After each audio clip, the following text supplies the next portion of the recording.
Tu ne vas jamais autant le désirer que ce moment-là. Il y a un apophthegme des pères du désert qui dit ceci. Un jeune novice va voir son prieur et dit, Abba, apprends-moi à prier. Là-bas dit, tu veux apprendre à prier? Il dit, ouais. Il dit, suis-moi. Ils vont au bord d'un cours d'eau. Et par surprise, il prend la tête du novice, il plonge dans l'eau. Le novice se débat, il bloque la tête dans l'eau. Le gars veut respirer, mais non, pas moyen de respirer. Le gars se débat, il commence à essouffler, il le ressort. La bouffée de... Oh, il dit, quand tu vas désirer Dieu comme ça, tu seras en train de prier, mon gars. Je vais, en fait, il n'y a pas besoin qu'on te montre les techniques, tu n'as pas encore assez soif, tu vois. Tu veux des techniques, des trucs, comment on fait. Est-ce que tu as soif de Dieu? Or, dans la pédagogie divine, d'après Jean de la Croix, Dieu permet qu'il y ait des nuits pour que nous soyons lassés des biens de ce monde. À ce moment-là, tu dis, Seigneur, je te cherche. C'est pas ton papa qui t'a demandé de dire ça. C'est pas ta maman, même pas ton berger, pas ton pote, tu vois. C'est toi, tu sais que s'il n'y a pas Dieu, tu es fichu. Alors, tout ton cœur le désire. Voici l'état des plus grands mystiques de l'Église. Tous ceux qui ont vécu des états mystiques hors pair ont traversé des nuits où ils se sont rendus compte que leur vie était complètement fichue s'il n'y a pas Dieu. À ce moment-là, le cœur désire tellement le royaume. Non pas parce que tu veux donner bonne presse, non pas pour avoir bonne réputation, non pas pour qu'on dise, ouais, t'es dans un groupe, les vaillants. Non, non. En fait, même si on te dit, le pape est franc-maçon, il croit pas en Dieu, tu t'en fiches, tu as une soif. Alors tu t'accroches à Dieu. Et ce monde, frères et sœurs, quand le moment viendra, alléluia, quand ce moment viendra où ce monde n'en pourra plus, vers qui ce monde est appelé à se tourner, c'est toi. Lorsqu'ils te verront avec ton union à Dieu, lorsqu'ils te verront plein de Dieu, ils te saisiront, ils diront, quel est ton secret? Dis-nous où tu dors pour qu'on dorme avec toi. Parce que nous n'en pouvons plus. Nous voulons Dieu que tu as dans ta vie. J'étais jeune communautaire chez les Béatitudes, j'étais postulant. Postulant, c'est après une année de vie communautaire, tu es stagiaire 1 an, tu postules. Donc j'étais vraiment tout gamin, quoi. C'est différent du papier que je suis aujourd'hui. J'étais rentré en famille pour saluer maman. Enfin, j'étais venu pour les soins et puis ils m'ont permis d'aller saluer maman à Yopougon. La maison était à la Riviera. Et j'ai passé une nuit avec maman et au retour, je devais prendre un taxi pour rentrer en communauté. Je devais prendre un taxi et elle m'a dit, je ne sais pas pourquoi elle a dit ça. Je crois que ma maman, celle qui m'a accouché, est prophétique. Moi, je décide d'y croire. Laisse tomber. Elle dit, écoute, tu pourrais évangéliser le chauffeur de taxi. Je dis, pourquoi tu veux que j'évangélise le chauffeur de taxi? C'est quoi cette idée le matin à 9h? Elle dit, pourquoi pas? Franchement, j'avais pas envie, hein, ça va. Tout le monde dans un taxi, bonjour, vous connaissez Jésus. Donc, j'avais pas la tête à ça et puis je n'étais pas très chaud. Du coup, je vais prendre le taxi, quoi. Normal. Je suis assis devant, on part pour la Palmeraie. Enfin, on est devant machin. Et puis, j'ai dans un taxi, il ne me posait pas spécialement, il convenu, tu vois. C'est juste que c'était tellement calme que je voulais faire la conversation. J'avais complètement oublié cette histoire que maman m'avait proposée. Il avait sur son tableau de bord une photo, c'était un vieillard avec une canne. Et juste pour lancer la conversation, je dis, c'est votre grand-père? C'était un monsieur d'une 50aine d'années. Il dit, mon grand-père, qui? Je dis la photo. Il dit, non, ça c'est le prophète Mohammed al-Machin Truc, ok, ça va, c'est bon. Il dit, ce gars-là, il est puissant, tu sais, il marche sur les eaux. Il dit, ça me rappelle quelqu'un qui a fait ça. Ah bon? Il dit, oui. Ouais, mais Jésus a fait ça. Il dit, oui, Jésus aussi, il a fait ça, c'est un grand prophète. Et puis, il dit, Jésus n'est pas que prophète. Jésus est Dieu et le Seigneur. J'aurais pas dit. J'étais gamin, une 50aine d'années. Attends, il ne va pas se laisser intimider par moi, quoi. Donc, forcément, il veut me casser, me montrer qu'on a tort. Non, mais vous, les chrétiens, vous êtes complètement débiles. Comment Dieu peut accoucher? Il n'a pas d'enfant. C'est pas ce truc qu'on fait.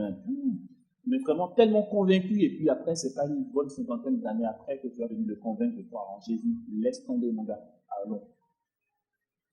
Franchement, j'ai rien à lui dire. Mais le mec, bon, après, du coup, c'est lui qui a pris le relais, tu vois, il bassine de ses trucs et tout. Non, j'avais pas un mot à placer. Là, même si je suis le plus zélé du monde, je sens que c'est fermé, bloqué, béton. Ça va. J'ai rien dit, mon gars. Et puis, d'un coup, Jésus était là. Wow. C'est bien. Jésus était dans le taxi, quoi, je t'assure. Waouh. Je lui dis, monsieur, est-ce que vous voulez bien m'écouter 2 secondes? Pourquoi? Je lui dis, voyez, en fait, vous dites que Jésus n'est pas Dieu. Il ne veut pas. Je dis, non, non, laissez-moi finir, s'il vous plaît. Pourtant, il est ici au milieu de nous. Ça me provoque à bloc. Je dis, non, non, non, c'est pas pour vous provoquer. C'est juste pour vous dire que si toutefois vous êtes intéressé pour guérir du mal que vous avez du côté gauche de votre ventre depuis une bonne dizaine d'années, c'est possible. Attends, il dit quoi? Je dis, le point là, tu vois. Tu as une douleur au ventre depuis une bonne dizaine d'années. Et même ton prophète Mohammed al-Machin truc, il n'a rien pu faire. Si tu veux, Jésus peut guérir ça tout de suite. Mais forcément, attends, là, ils sont fous d'être musulmans. Si tu veux, non mais attends, t'as une solution pour moi, mon gars, ici? Ouais. Mais comment tu sais? Je dis, je suis pas charlatan. C'est simplement que Jésus dit, là où vous êtes 2 ou 3 réunis en mon nom, je suis au milieu de vous. On parlait de lui, il a débarqué. Le mec a commencé à suffoquer. Il regarde la route, s'il te plaît. Il ne faut pas que tu fasses l'accident. Il dit, mais donc, Jésus peut guérir ça? Je dis, oui. On fait comment? J'ai dit, tu n'as rien à faire, tu conduis. Si tu acceptes, je te pose les mains. Il dit, ok. Mais, occasion rêvée, l'apôtre Paul dit dans sa lettre aux Romains, si de ta bouche tu confesses que Jésus est Seigneur, et si dans ton cœur tu crois que Dieu l'a ramené de la mort à la vie, alors tu seras sauvé. Donc, je ne vais pas faire que prier, non, il faut faire ça bien. Je vais dire, attends, il faut que chacun soit gagnant là. Donc, je lui dis, ok, conduisez, je vous impose les mains. Et je lui dis, quand je lui ai imposé les mains, répétez après moi. Mais forcément, il est d'accord. Le mec, il galère. Vous allez dire, Seigneur Jésus. Je me suis dit, ça va bugger là. Non, mais ça n'a pas bugué du tout. Il a répété, Seigneur Jésus. Ah ouais. Tu es le Seigneur de ma vie. Il a répété tout ça. Je lui ai fait confesser que Jésus est Seigneur bien comme il faut, tu vois. Le truc, c'est que je ne l'ai pas revu après. Donc, je ne sais pas. Mais la prière s'est terminée. On était garés devant la maison de la communauté. Et donc, je l'ai béni. On a fait un réjouitoir Marie et tout. Et voici ce qu'il m'a dit. Si je suis guéri, ton Dieu sera mon Dieu. Là où tu habites, je viendrai avec toi. On va rester là ensemble. J'aime trop. C'est ce que le monde a besoin de voir. Je finis sur... J'arrête dans combien de temps? Il est l'heure. 15 minutes.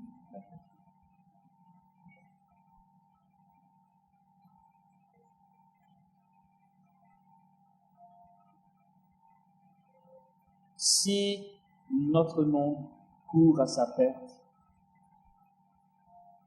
c'est parce que nous, les chrétiens, nous n'avons pas assez salé la terre et on ne brille pas assez.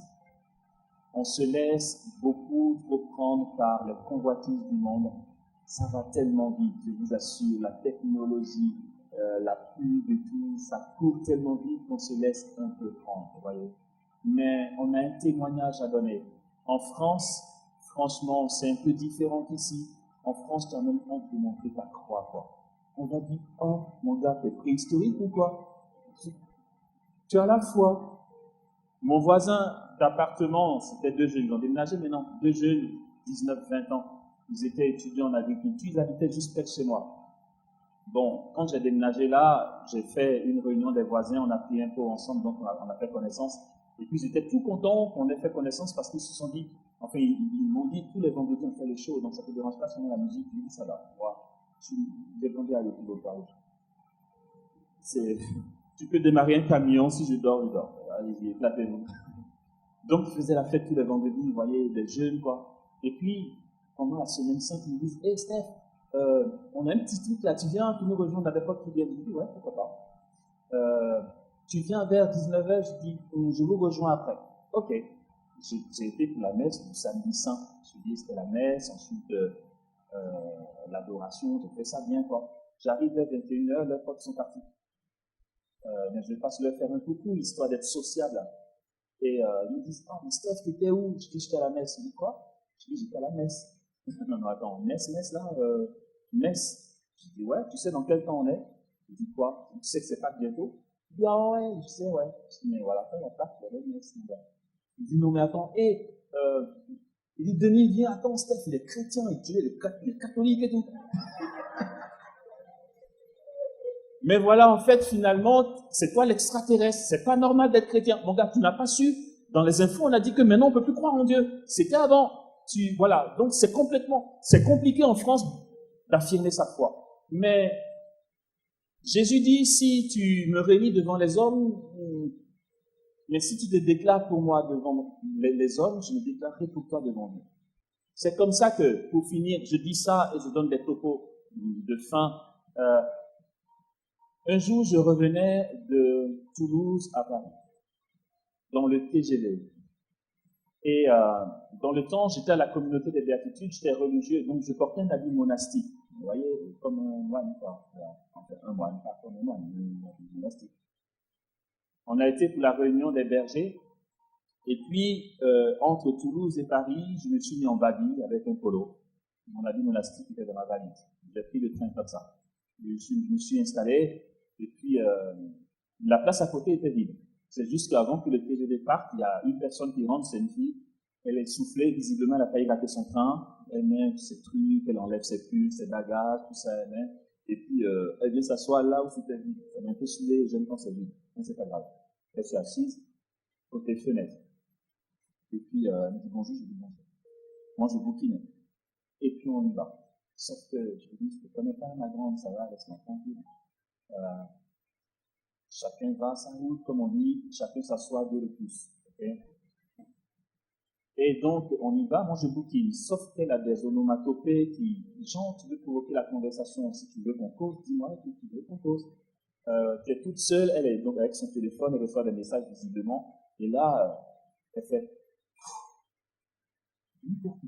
ce mec-là, il me suit celui-là, tu parles avec qui là, en fait? Et après son téléphone, ben, après ça devient le trajet. Le TGV ralentit, elle se plaint. Oh, mais à ce rythme, on n'arrivera jamais à Paris, quoi. C'est long et tout. En fait, je dis, ça vient, on arrivera à l'heure prévue. Hein, on dit départ à 8h, arriver 15h30, tu arriveras à 15h30. Même s'il roule à 2 à l'heure, il dit qu'il va arriver à 15h30, il dit sera à 15h30. Même s'il roule à 360 à l'heure, il va arriver à 15h30. Donc, s'il veut qu'il ralentisse, il dit, ouais, mais attends, c'est relou. Donc, il dit, c'est lui, quoi. Machin. Et puis, je lui dis, j'ai mon ordinateur, regardez un film. Ah, je veux bien. Je lui passe mon ordi. J'ai dit, voilà, dans tel dossier, il y a les films, je vais regarder. Comme ça vous fait passer le temps. Elle dit, merci, mais je vais me prendre un café avant. Vous en voulez un? J'ai dit, je veux bien. La conversation a commencé. On va prendre des cafés, mais le film, on l'a pas vu, en fait, finalement. Parce que, quand elle est revenue, c'était, un merci pour l'ordinateur. Hein. Vraiment, c'est sympa. Moi, je m'appelle Machin. Je n'ai pas son prénom. J'ai dit, ok, moi, c'est Amos. D'accord. Vous habitez Paris? Dans la région. Vous avez fait quoi Toulouse? Une réunion. D'accord. Vous êtes dans quoi? Moi? Dans quoi? Je fais quoi? Je suis religieux. Vous êtes religieux? Attends, ça dit quoi? Je dis, je vais dire ça mieux, en fait, je suis un moine. Elle éclate de rire. Elle dit, ok, bon, c'est lui, il faut pas. Je dis, je suis moine. Non, mais arrêtez, vous êtes jeune. Mais je suis moine. Attends, moine comme on voit à la télé, là? Je dis, c'est pas quel genre de moine vous voyez à la télé, mais je suis moine, ouais. Et forcément, la question qu'il faut pas se faire piéger comme ça, ma grande, faut pas se faire piéger. La question qu'il faut pas poser, tu vois. En gros, tu es jeune, tu ressembles pas à un mec préhistorique. Qu'est-ce que tu fais, moine? Elle me dit, mais comment ça t'est arrivé? Oh my God. Oh non. Je me dis, là, tu m'obliges à donner mon témoignage, là. Attends, ça, c'est un piège, ma grande. Parce que tu vois, tu témoignes de la puissance de Dieu. Dieu refait la même chose. Donc, si tu me poses la question, mais c'est tant pis pour toi, je dis, comment ça m'est arrivé? Ok, on a du temps. Jusqu'à Paris.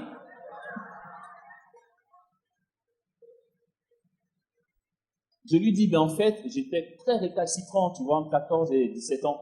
J'ai eu une crise d'adolescence corsée. Mais ma maman a beaucoup prié pour moi. Et finalement, en fait, Dieu m'a pas raté, quoi, tu vois. En fait, je suis grave amoureux de lui. Jésus n'existe pas. D'accord. Enfin, c'est une idée, est-ce que Jésus existe? Moi, je ne sais pas qui m'a touché, mais franchement, une idée m'a franchement percuté.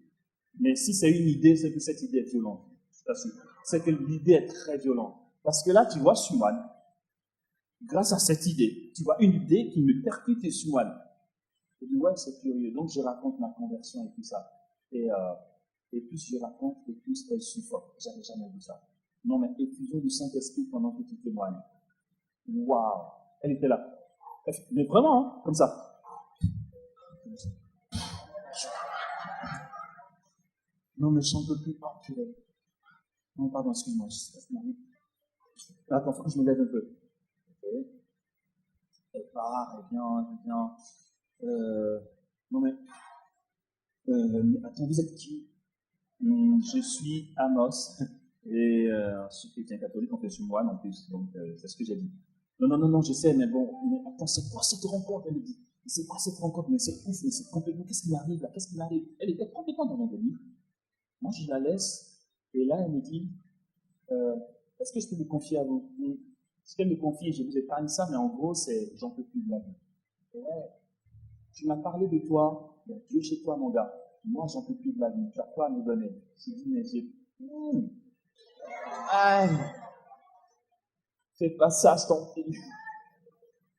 On est arrivé à Paris, c'est même pas moi. Elle m'a invité, elle m'a dit non. Elle m'a dit, on se prend un café? On s'est assis dans un bar pour continuer la conversation. Elle se confie à moi. Elle m'a parlé de ses blessures, de ses déceptions amoureuses, des hommes qu'elle ne supporte plus, tout le mal qu'on lui a fait. Je dis, mais tu vois, en fait, tu vois. Moi, j'ai galéré aussi, mais je suis tombé amoureux de Jésus et ça va, quoi. Donc, si tu veux, ça peut aller. Papa dit, ok, et ça va, tu vois. Elle dit, mais je veux bien. Je dis, ben, je prie pour toi. Elle dit, ici, j'ai dit, si ça te gêne, on sort. Elle dit, mais fais-le discrètement. Je dis, tout ce que tu veux. On a fini le café, du coup, elle avait faim. On a acheté une omelette. Elle a mangé. Quand on est sorti du truc, c'était vraiment, coucou, ciao. Ok? Le soir, j'arrive au monastère, mon téléphone sonne, c'est elle. Elle dit, écoute, Amos, j'ai parlé de toi à tout le monde, à mon père, à ma mère, à mes frères et sœurs. Je leur ai dit, j'ai fait une rencontre inoubliable. Voici un mec, il m'a parlé de lui, il est extraordinaire, j'en ai jamais vu de comme ça. Il a pris le temps de m'écouter, il a prié pour moi, il m'a offert un café, il m'a offert à manger, il m'a pas demandé de bisous. On n'en trouve pas. Non, mais parce que on peut pas être gratuit dans le monde. Tu vois un garçon qui te prend soin de toi, il y a un truc, comme disent les juifs, on passe toujours à la caisse, ma grande. Comment un mec, il prend le temps pour moi, il me dit ce qu'il faut, et puis finalement, non, c'est même pas pour me draguer. En fait, c'est un vrai moine. Elle dit à ses parents, c'est un vrai moine, ok? Plus tard, je pars à Toulouse, et puis comme je sais qu'elle y est, je l'appelle, je lui dis, viens là, tu vas me voir en habit monastique, quoi. Tu viens au monastère. Elle est venue au monastère. Elle a vécu la célébration du Shabbat avec toute la communauté, elle était comme ça. Waouh! Après, j'intervenais dans Toulouse pour un groupe de prière, je l'ai embarquée. Elle a vécu sa première effusion du Saint-Esprit. Elle s'est écroulée dans le repos du Saint-Esprit. Aujourd'hui, elle et Jésus montrent que tu ne peux pas te mettre au milieu.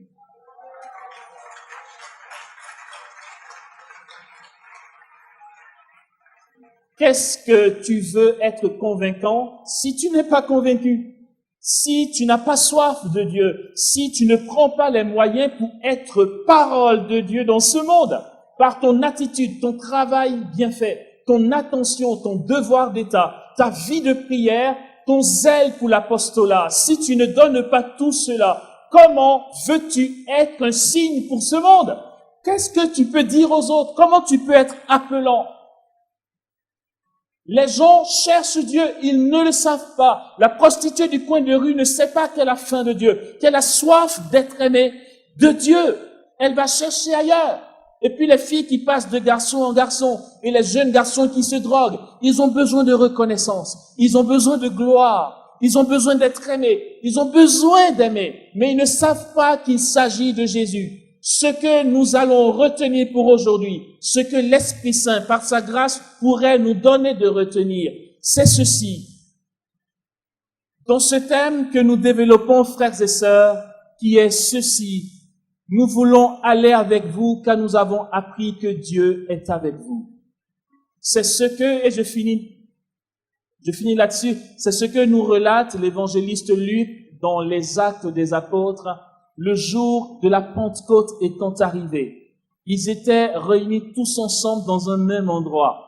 Or, au bruit qui s'est fait entendre, il y avait réunis, dit-il, à Jérusalem, des hommes dévots de toutes les langues qui sont sous le soleil.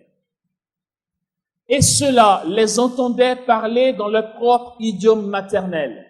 Il cite Parthes, Médès, Mésopotamie, toute la liste y est pour dire qu'il y avait plusieurs nations. Et ça, nous allons comprendre pourquoi Luc le dit ainsi. Il les entendait parler chacun dans son propre idiome maternel.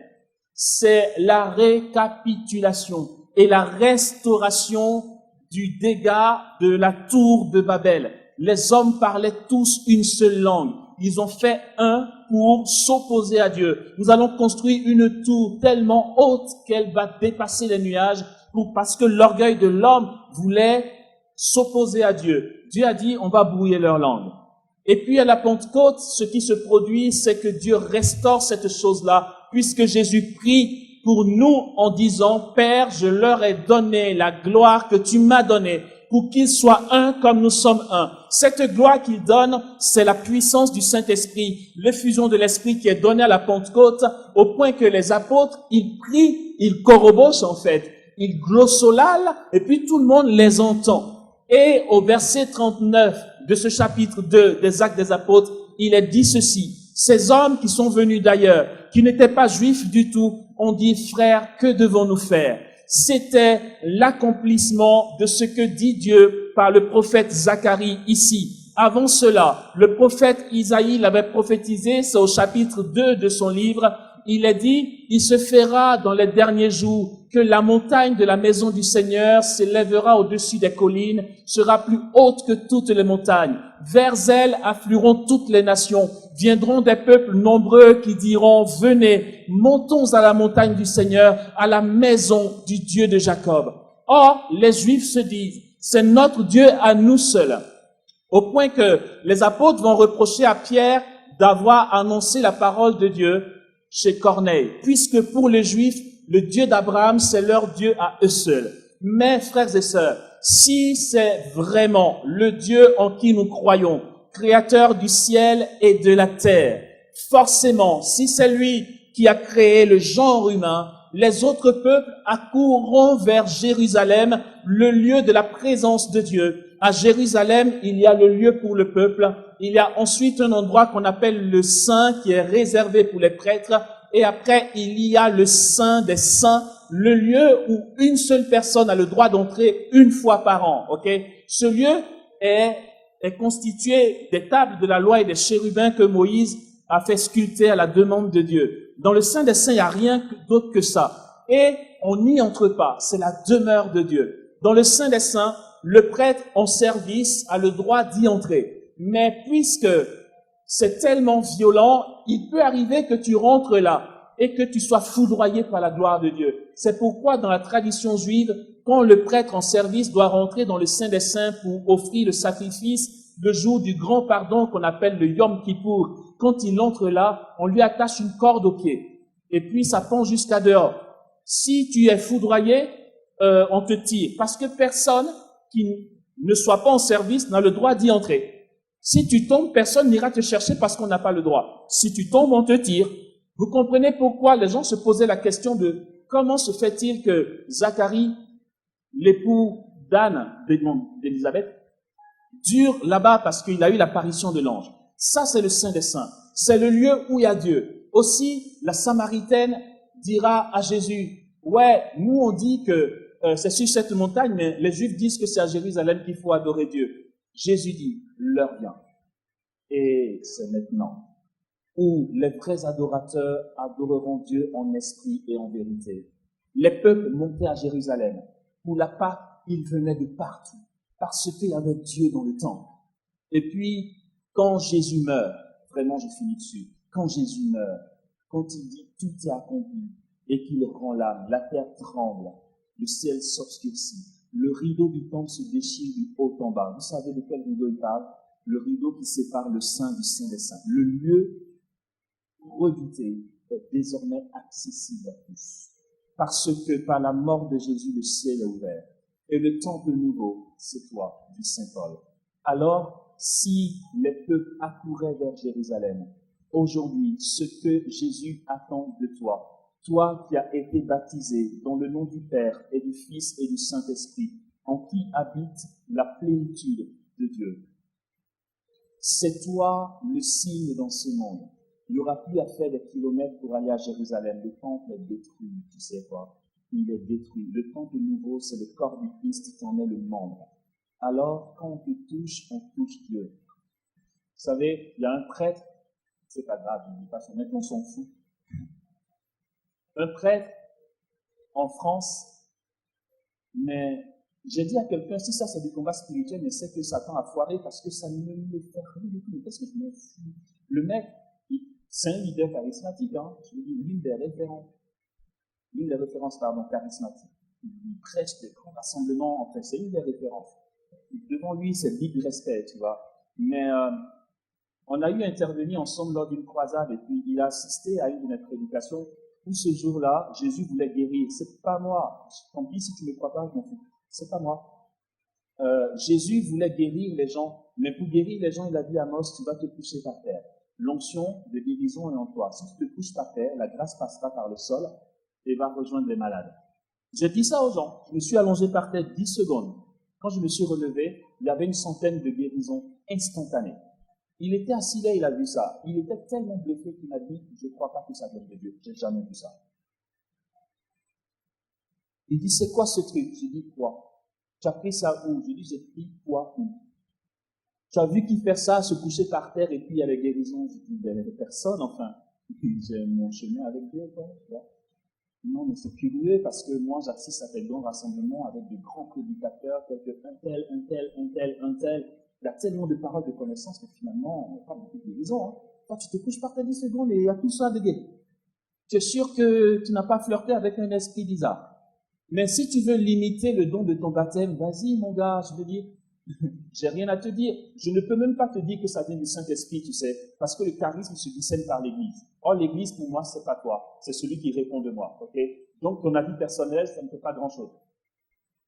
Maintenant, n'attends pas que je vienne te dire ça vient du Saint-Esprit. J'en sais rien, je ne peux pas me rendre témoignage à moi-même. Regarde et juge. Si tu as jugé que c'est pas lui, c'est toi et lui, tu vois. Mais pour l'instant, je suis en église. J'ai un mandat pour prêcher la parole de Dieu. Il y a quelqu'un qui répond de moi. Si tu as un problème, tu vas le voir. Pour l'instant, c'est libre de toi. Et donc, en France, il répond ça. Quelqu'un m'a dit dernièrement, oh, tu sais, à la dernière mission, il y a une dame qui m'a appelé, qui a dit, je voulais venir, mais le père un tel a dit, Amos, c'est un prédicateur, donc il faut se méfier. Donc, je ne suis pas venu. Tu dis que ça me fasse quoi? J'ai pas un business à soi, moi. Je fais ce que Dieu me dit de faire et puis c'est tout, tu vois. Et frères et sœurs, nous sommes le corps du Christ. Ok? Chacun est membre pour sa part. Je veux nous laisser ceci. C'est très simple. Il nous faut nous rétablir dans la grâce de notre baptême et trouver Dieu chaque jour en étant des témoins par notre vie, mais aussi par la prédication explicite de la parole de Dieu. Mais pour ce faire, il nous faut trouver Dieu dans une croissance d'union à son cœur, afin que la vie divine grandisse en nous, de sorte que si quelqu'un te touche, il touche Dieu. Ce que Dieu veut faire avec toi, tu n'as qu'à contempler la Vierge Marie pour le savoir. On fait des pèlerinages en Italie pour voir la chasse du Padre Pio. Il était comme toi et moi. C'est simplement quelqu'un qui a aimé Jésus de tout son cœur. On n'est pas chrétien pour être fun. On n'est pas chrétien pour avoir du style, pour son tact, tu vois. On n'est pas chrétien pour être dans un lot pour dire, ouais, je suis casé quelque part. Non. Jésus a besoin de fou. On a besoin de folles en Christ. Des gens qui se démarquent complètement. Je sais pas, moi, ça me supporte d'être dans un lot. J'y arrive pas. C'est peut-être mon tempérament, hein. Mais je veux dire, si tout le monde crie en langue, je vais dire, mais Seigneur, enfin, tu n'as pas plus, là. Je veux rester devant toi. Je disais là-bas à mes frères et sœurs que, voilà, je m'amusais comme ça, et je le fais encore, je l'ai fait à peu près une semaine. Je m'amuse de temps en temps à rester devant Jésus 24 heures. Dernièrement, j'ai été en retraite, en désert. J'ai mis Jésus devant moi. De minuit à minuit, j'étais devant le Saint-Sacrement. Tu vois, là, dis à Jésus, vas-y, toi, je te provoque. Ici, il y a des trucs que tu n'as pas encore détaillés, vas-y. Tu veux qu'on vienne, je suis là. Non, ne crois pas que je vais venir 1 heure, genre, comme tout le monde fait. Et on s'en fout de ce que tout le monde fait. Si tu n'es pas amoureux, laisse tomber, fais comme tout le monde fait. Je suis amoureux de Jésus. Et ma vie avec lui ne te regarde pas. L'intimité entre deux époux, ça ne se raconte pas. Ok? C'est ma vie avec lui. Mais peut-être que tu n'as aucune intimité avec lui, tu vois. Du coup, tu n'y penses même pas. Quand tu es amoureux, tu es inventif. Alors trouve ton truc, trouve ta folie. Ne te fonds pas dans un lot, dans une masse. En quoi tu es prophétique là, franchement? Quand tu vas à la messe dimanche, tu rentres chez toi, tu manges ton souper. En quoi tu es prophétique? Tu fais quoi là? En quoi Jésus peut compter sur toi? En quoi Jésus peut dire, j'ai un truc à faire en Côte d'Ivoire, celui-là je peux compter sur lui? Non, en fait, tu es parmi les gens qu'on doit sauver. Mais tu te sens peut-être bien, hein? Ça s'appelle en théologie les consommateurs passifs du mystère, non, des fruits de la rédemption. Consommateur passif, des fruits de la rédemption. Jésus est mort pour nous sauver. Ouais, Jésus, tu es mort, je vais guérir. Ouais, tu guériras, bien sûr, il est puissant, mais tu consommes. Là, en fait, j'ai dit, Jésus, tu es mort, tu m'as racheté, maintenant je viens. Je te dis, en fait, donne-moi le créneau là, je vais mourir avec toi. Je veux mourir aussi pour mes frères, tu vois. Là, tu te démarques un peu plus. Là, tu es dans une consécration vraiment. Tu es dans un cœur à cœur. Alors, le jour où Jésus voudra se manifester à ce monde, il passera par toi. Et les gens vont te regarder et vont dire, mais tu fais comment? Toi, franchement, tu as Dieu. Emmène-moi avec toi. Amen.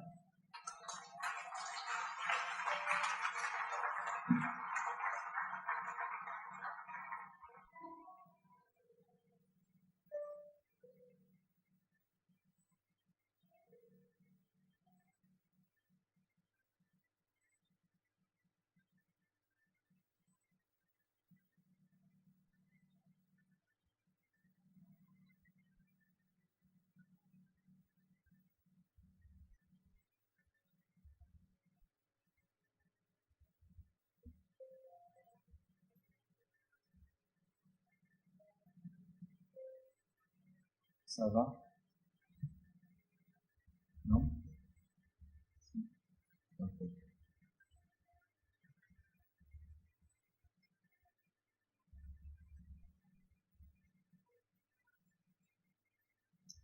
Quand tu veux bien le recevoir,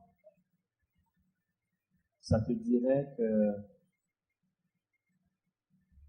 Jésus manifeste en toi et dans ton cœur sa présence et sa grâce.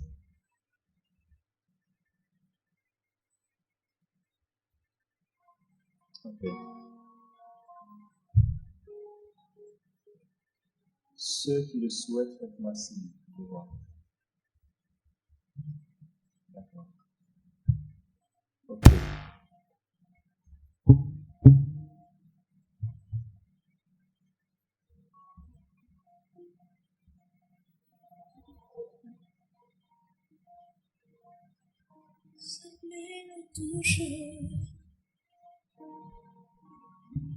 Son esprit est là, son esprit est là, sa main nous touche, sa main nous touche, sa main nous touche.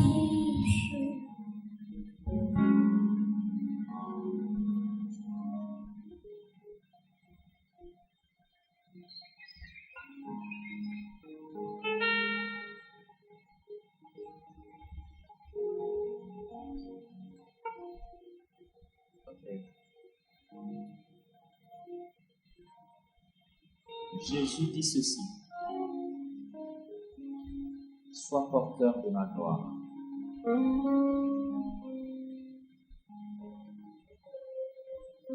Il dit: je veux te manifester ma gloire pour que tu la portes aux autres.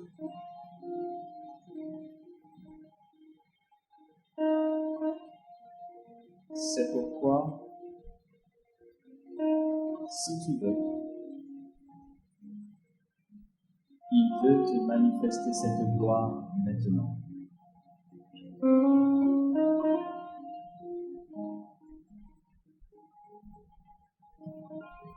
Voici ce qui va se passer. C'est très simple. C'est puissant, c'est tout, mais c'est très simple.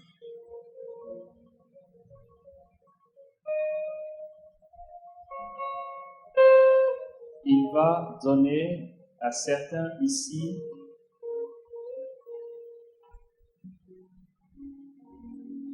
d'être visités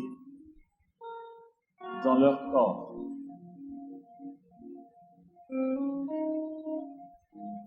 par le mouvement de l'Esprit, par la manifestation du Saint-Esprit. Ce que Jésus va déposer ici va donner à certains, en partant de ce lieu, soit sur le trajet, soit cette nuit, ou au plus tard demain, de voir la présence de Dieu pour certains se matérialiser. Je dis ça d'une autre manière. Jésus va faire suinter de l'huile. Il y a de l'huile qui va suinter de certaines mains.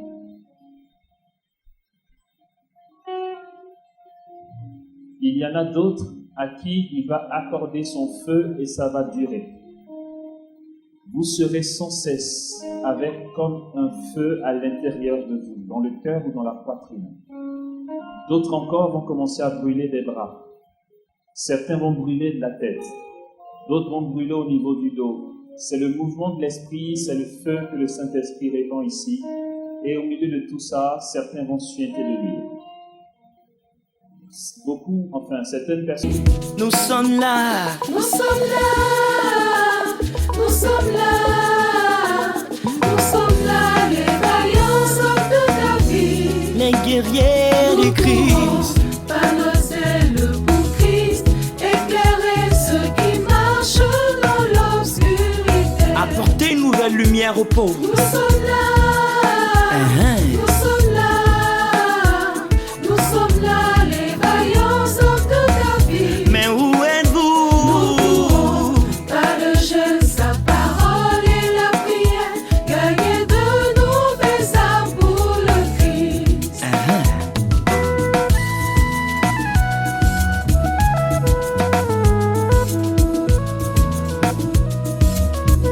Merci Seigneur. Ta confiance que tu mets en nous.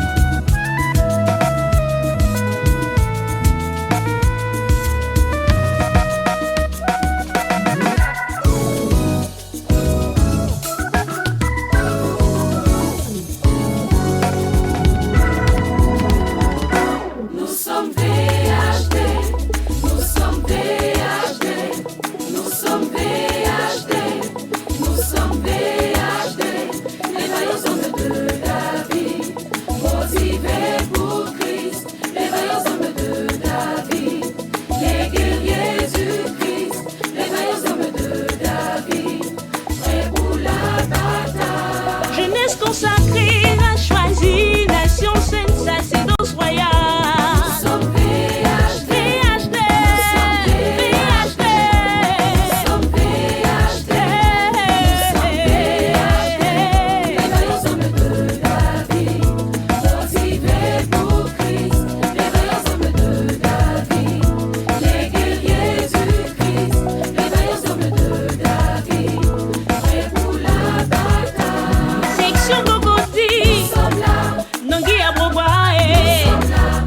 production Yacro. Nous sommes là, nous sommes là. Nous sommes VHD, nous sommes VHD, nous sommes VHD, nous sommes VHD. Les vaillants hommes de la vie, motivés pour Christ. Les vaillants hommes de la vie, les guerriers du Christ. Les vaillants hommes de la vie, prêts pour la bataille. VHD, VHD, VHD, Le plus grand des vaillants est Berger Serge Poidian et notre papier, Condé Ferland de Lucrèce. Remercie-moi la famille Sénat, maman Mani Gislaine. Merci à toi. Chris Production.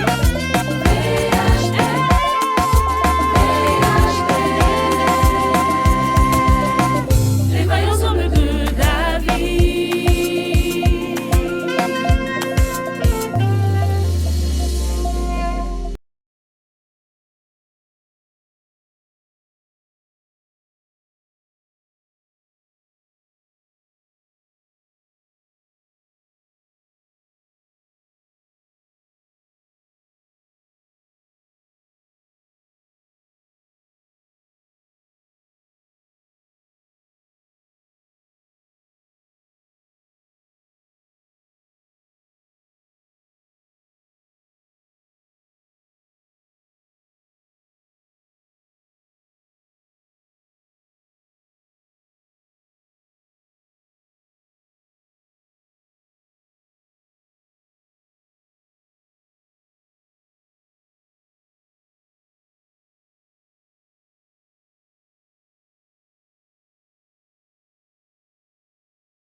Il est écrit, car le royaume de Dieu ne consiste pas en paroles, mais en démonstration de puissance.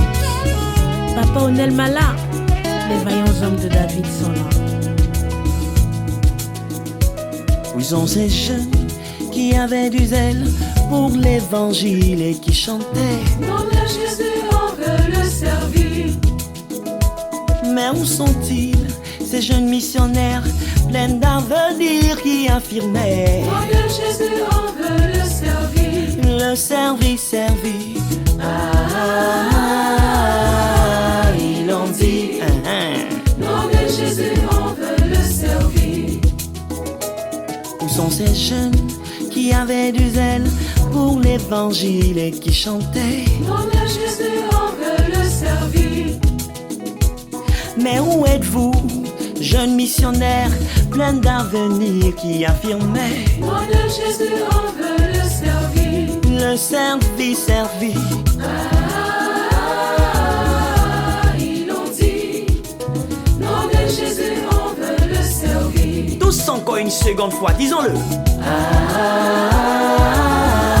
Ils l'ont dit. Oi, oi, oi. Nom de Jésus, on veut le servir. Nous sommes là. Nous sommes là. Nous sommes là.